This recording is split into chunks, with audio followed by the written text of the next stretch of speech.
Well, it's a decision we'll make together. It won't be a surprise to her one way or the other. So.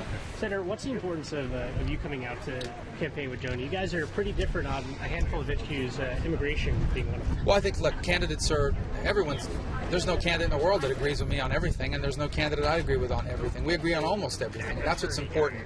The most important thing we agree on is that we need a new majority leader in the U.S. Senate. But beyond that, on issues of national security and otherwise, I think Joni Ernst is perhaps our finest candidate on the ballot anywhere in the country this year running for the Senate. What's it like to be part of this kind of wave of momentum of Republicans? I mean, there's a really good chance Republicans do take this. Well, look, it's exciting, but we have to finish the job. I mean, that momentum is only as good as votes. I mean, it has to translate into votes. If people stay home and decide that we've got it in the bag, so there's no reason to turn out, that would not be good. So part of this is motivating people to understand their vote does count. And the more people they can convince to come with them to vote, the better we're going to be.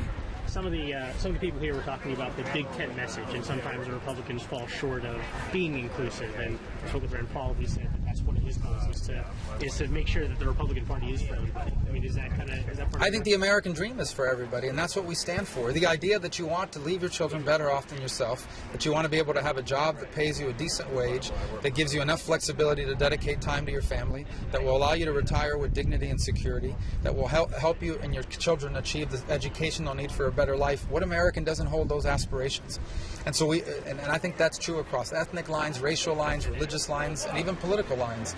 That's what we stand for. And we have to show people that we have an agenda that will help them achieve that. And if we do, I think we'll gain support from all kinds of Americans. How are you enjoying Iowa? Fun. Iowa's always great. People are always very friendly. It's a lot of fun to come here. Thanks, guys. Great. Thanks Thank so much. you, guys.